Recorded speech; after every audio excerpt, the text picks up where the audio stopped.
नमस्कार दोस्तों, स्वागत है आपका हमारे official YouTube channel GS bye Neeraj sir में। कैसे हैं आप सब? मैं उम्मीद करता हूं स्वस्थ होंगे, मस्त होंगे, अपनी तैयारी में व्यस्त होंगे। मित्रों, आज की क्लास थोड़ी सी रिवीजन वाली क्लास होने वाली है और आज की इस क्लास से उम्मीद करता हूं कि 1 से 2 प्रश्न आपको परीक्षा में देखने को मिल सकता है, तो हल्के में मत लीजिएगा। सबसे पहले तो आप सभी को विश्व हिंदी दिवस की ढेरों शुभकामनाएं। विश्व हिंदी दिवस आज है, आप जानते हैं विश्व हिंदी दिवस 10 जनवरी को पूरे विश्व में हिंदी की जो है बढ़ती लोकप्रियता को देखते हुए मनाया जा रहा है।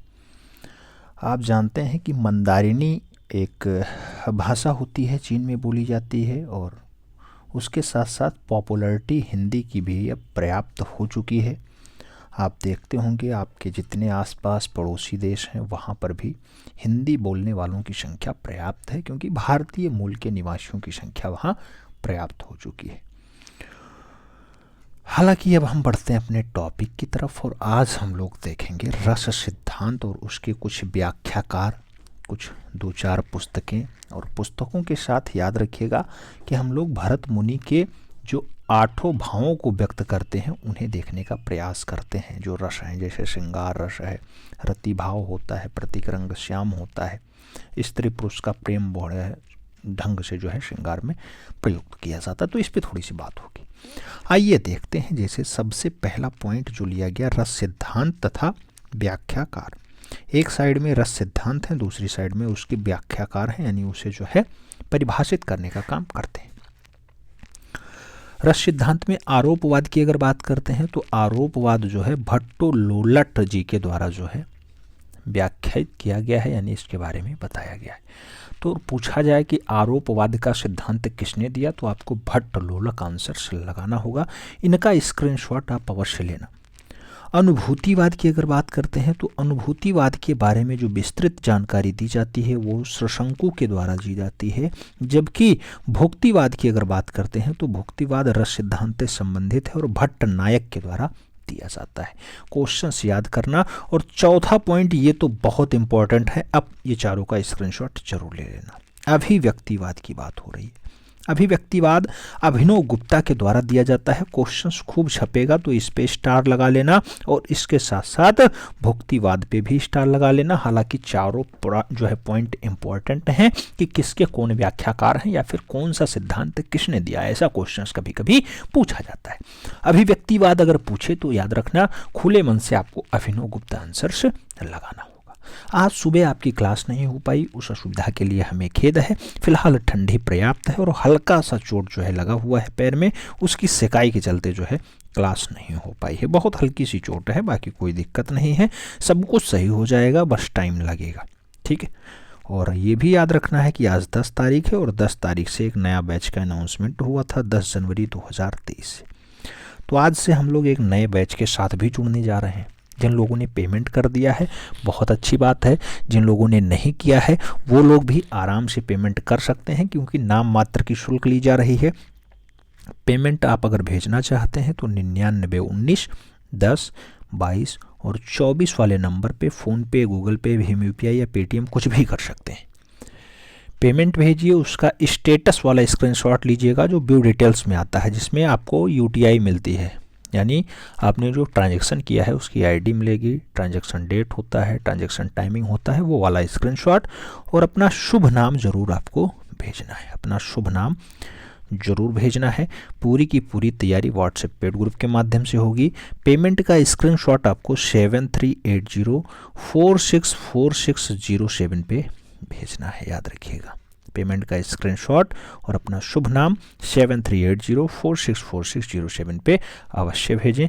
बाकी आगे की तैयारी हम लोग अनवरत आगे बढ़ा रहे हैं।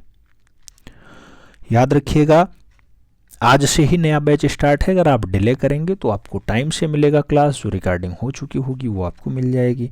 लेकिन अगर आज से जुड़ रहे हैं तो आपको पूरा स्टार्टिंग से बढ़िया से मिलेगा।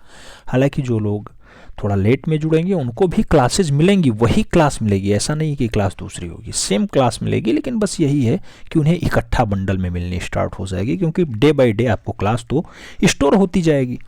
तो इसलिए उस पर भी आपको कार्य करने की ज़रूरत है। थोड़ा सा उस पर जो है जल्दबाजी दिखाएं तो ज़्यादा बढ़िया है। अगला क्वेश्चन आपकी स्क्रीन पे है, पूछ रहा है आइडियल्स ऑफ इंडियन आर्ट। ये पुस्तकें हैं, याद रखिएगा। आइडियल्स ऑफ इंडियन आर्ट पुस्तक हो, या फिर इंडियन पेंटिंग एंड स्कल्पचर पुस्तक हो, या फिर अजंता फ्रेस्कोज की अगर बात हो, ये सारी की सारी पुस्तकें हैं अर्नेस्ट बेनफील्ड हैबले ने लिखी हैं। तो ये पुस्तकें इंपॉर्टेंट हो जाती हैं, इन्हें याद रखने की ज़रूरत है, इन्हें याद रखने की ज़रूरत है। आगे बात करते हैं, तो अनुमतिवाद सिद्धांत किसका है? अनुमतिवाद सिद्धांत की अगर बात करते हैं तो यह सिद्धांत जो है सुशंकु के द्वारा दिया जाता है। जैसे अभी आपने सुशंकु के बारे में देखा है, तो वहां हमने कहा था अनुभूतिवाद का सिद्धांत भी उन्होंने दिया। तो अनुभूतिवाद तो दिया ही दिया है, अनुभूतिवाद के साथ साथ अनुमतिवाद का भी सिद्धांत जो है सुशंकु के द्वारा दिया जाता है। आगे बात करते हैं, अगला पॉइंट जो आ रहा है बहुत इंपॉर्टेंट पॉइंट आ गया। भुक्तिवाद सिद्धांत के प्रतिपादक कौन है? भुक्तिवाद अभी हमने जस्ट पढ़ा है कि भट्ट नायक जी आराम से भुक्तिवाद को संपादित किए थे। तो ऐसा सिद्धांत रस सिद्धांत से संबंधित और भट्ट नायक जी ने भुक्तिवाद का सिद्धांत प्रतिपादित किया है। याद रखना मित्रों, ये दिमाग में बिठा लेना कि 1 से 2 प्रश्न यहाँ से दिखाई दे जाता है। कभी पूछ लेता है कि रौद्र रस का रंग कैसा है, तो कभी पूछ लेता है हास्य रंग जो है हास्य रस का रंग कैसा है, कभी पूछता है भरत मुनि के अकॉर्डिंग कितने रस होते हैं, कभी कोई पुस्तक का नाम पूछ लेता है। तो इस पे आपको काम करने की जरूरत है। अभिव्यक्तिवाद सिद्धांत किसका है? तो अभिव्यक्तिवाद सिद्धांत की अगर बात हो तो याद रखिएगा अभिनव गुप्ता का है, जो हमने कहा था। ये चारों का स्क्रीनशॉट ले लीजिए, वो 4 बहुत इंपॉर्टेंट हैं आपके दैनिक जीवन में। ऐसे आपसे मान लो पूछ ले कि रस मीमांसा किसने लिखा? रस मीमांसा किसने लिखा? अगर रस मीमांसा की बात हो जाए तो रामचंद्र शुक्ल लगाइएगा आंसर से, आंख मूंद करके रामचंद्र शुक्ल सही जवाब लगा लीजिएगा, शुक्ल जी का। ठीक है, आगे बढ़ते हैं और अगला पॉइंट आएगा आपके भरत मुनि के अकॉर्डिंग अस्थाई भाव, रस, प्रतीक, रंग और उसके लक्षण। लक्षण कैसे दिखाई देते हैं? कोई रस होता है, उसका अस्थाई भाव क्या होता है, रस का प्रतीक रंग कैसा होता है, इन सभी पे बात करने की जरूरत है। आप जानते हैं भरत मुनि ने 8 रसों का उल्लेख किया है। 8 में जैसे सबसे पहले रति अस्थाई भाव किसका होता है? तो श्रृंगार रस का होता है। श्रृंगार रस का जो प्रतीक रंग होता है श्याम होता है, और जो इसका लक्षण दिखाई देता है श्रृंगार रस का, वो स्त्री और पुरुष के प्रेम के रूप में दर्शाने का प्रयास भरत मुनि के अकॉर्डिंग किया गया है। दूसरा रस आता है हास्य, और हास्य रस का जो अस्थाई भाव होता है वो हास होता है। और हास की अगर बात करते हैं तो इसका प्रतीक रंग कैसा होता है? श्वेत होता है। तो हास्य रस का जो प्रतीक रंग है श्वेत होता है, और हास्यास्पद कार्य जो है इसके लक्षण दिखाई देते हैं। अगले पॉइंट की अगर बात करते हैं तो शोक रस आता है। शोक रस नहीं होता बाबू, करुण रस होता है। शोक इसका क्या होता है? तो करुण रस होता है। शोक इसका स्थायी भाव होता है, और आप जानते हैं कि इसका प्रतीक रंग जो है कपोत होता है, कपोत। और इसका जो है क्या लक्षण जो है वियोग के रूप में दर्शाया जाता है। कपोत माने कबूतर की तरह दर्शाया जाता है करुण रस को। ठीक है, तीसरा रस करुण हो गया। श्रृंगार पढ़ा, हास्य पढ़ा, करुण पढ़ा। करुण के बाद आपको वीर रस, चौथा रस देखना है। वीर का जो अस्थाई भाव है ये उत्साह दिखाई देता है, वीर में उत्साह होता है। और वीर की अगर बात करते हैं तो इसका जो रंग दिखाई देता है यानी प्रतीक रंग ये गौर होता है। और गौर के साथ अगर बात करते हैं इसका लक्षण कैसा दिखाई देता है, तो सत्कार्य का उत्साह दिखाई देता है इसका साफ साफ लक्षण। 5वें क्रम पे हम लोग बढ़ते हैं, और 5वां क्रम अपना रौद्र रस है। रौद्र रस की अगर बात करते हैं तो रौद्र रस का जो अस्थाई भाव होता है वो क्रोध होता है, क्रोध होता है। और क्रोध के साथ अगर बात करते हैं इसका प्रतीक रंग तो रक्त होता है, रक्त क्रोध।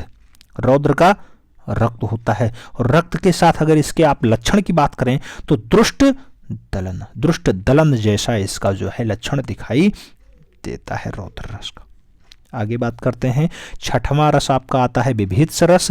ये आचार्य भरत मुनि के अकॉर्डिंग हम लोग चल रहे हैं। विभेद रस की अगर बात करते हैं तो इसका अस्थाई भाव जुगुस्सा होता है। और जुगुस्सा की अगर बात करते हैं तो इसका जो रंग होता है यानी प्रतीक रंग वो नीला होता है विभेद रस का। और जो इसमें डाटा निकल के आता है यानी इसका लक्षण कैसे आप पहचानेंगे, तो अगर घृणा कहीं दिखाई दे तो समझ लीजिएगा विभेद रस के बात के बारे में जानकारी मिल रही है। जो गुस्सा यानी विभेष रस हो गया। 7वां रस है आपका भयानक रस, और भयानक में भय दिखाई देता है, यानी कुल मिला के इसका अस्थायी भाव भय होता है। और अगर बात करते हैं किसकी, भयानक रस की, तो भयानक रस का जो रंग होता है वो कृष्ण होता है, और अनिष्टि की आशंका जो है यहाँ पे दिखाई देती है। लक्षण ऐसे आप पहचान सकते हैं। जबकि अंतिम रस आपका 8वां है भरत मुनि के अकॉर्डिंग, अद्भुत रस। अद्भुत रस की अगर बात करते हैं तो अद्भुत रस का जो अस्थायी भाव है वो विषमय होता है, और विषमय में जो रंग प्रतीत होता है वो पीत रंग होता है, और पीत रंग के साथ साथ जो यहाँ पे वो डाटा दिखाई देता है, यानी आप पहचानने की तरीका देखेंगे तो अलौकिकता यहाँ पे बहुत अच्छे से दिखाई देती है। लक्षण अलौकिकता के जो है अनुसार आप देख सकते हैं। आगे बात करें तो आगे कुछ 2-4 पॉइंट और देख लेते हैं। 8 रस तो आपको पता ही चल गए कि भरत मुनि ने श्रृंगार, हास्य, करुण, वीर, रौद्र, विभीत्स, भयानक और अद्भुत रसों के बारे में बताया है। सभी के अस्थायी भाव क्रम से ही हैं, रति, हास, शोक, उत्साह, क्रोध, जुगुस्सा, भय और विषमय। तो इसमें कभी कभी रंग पूछ लिए जाते हैं, इसीलिए रक्त रक्त रक्त लाल वाला पूछ लिया जाता है, तो रौद्र रस का है, याद रखिएगा। आगे बात करते हैं, अगला पॉइंट और 2-4 डाटा आपसे पूछ रहा है। जैसे पूछ रहा है the poverty of philosophy. The poverty of philosophy अगर बात करते हैं तो द पॉवर्टी ऑफ फिलॉसफी किसकी महत्वपूर्ण रचना है, तो कार्ल मार्क्स के द्वारा लिखी जाती है द पॉवर्टी ऑफ फिलॉसफी। और कार्ल मार्क्स आप जानते हैं कि जर्मन के दार्शनिक होते हैं, किस काल में हैं, 1818 से 1883 तक इनका कार्यकाल रहा है, थोड़ा अच्छा कार्यकाल रहा है। और ये भी याद रखिएगा कि कार्ल मार्क्स ने द पॉवर्टी ऑफ फिलॉसफी रचना भी बनाई। एक पॉइंट और, सर्वप्रथम किसने नाट्यशास्त्र में 8 रसों को बताया, तो हमने बार बार इसीलिए फोकस किया कि 8 रस जो आपके हैं, श्रृंगार, हास्य, करुण, वीर, रौद्र, विभीष, भयानक और अद्भुत, ये जो है बात सबसे पहले भरत मुनि ने की है। और ये पॉइंट कई बार छपा है आपकी परीक्षा में, टीजीटी आर्ट में। टीजीटी आर्ट में परीक्षाएं तो खूब होती हैं, लेकिन आपका फोकस इस टाइम 148 फतेह कराने में है, यानी फाइनली आपको टीजीटी आर्ट पे फोकस करने की जरूरत होती है। मॉर्निंग ऑफ आर्ट आप जानते ही हैं, मॉर्निंग ऑफ आर्ट चाहे मीनिंग ऑफ आर्ट कहो, सारे meaning of art meaning of arts पुस्तक अगर पूछा जाए तो हर्बर्ट रीड लगाइएगा, जबकि द पॉवर्टी ऑफ फिलॉसफी अगर पूछा जाए तो आपको कार्ल मार्क्स लगाना है। ठीक है, और कोई बात अगर है तो आप लोग कमेंट बॉक्स में लिख दीजिएगा। रौद्रस का रंग खूब पूछा जाता है, लाल याद होगा, आप लोग सॉल्व किए होंगे तो आपको पता होगा रौद्रस का रंग क्या, लाल लाल लाल बहुत बार पूछा गया है। चलो मिलते हैं नेक्स्ट में, तब तक के लिए दिल से सैल्यूट, जय हिंद।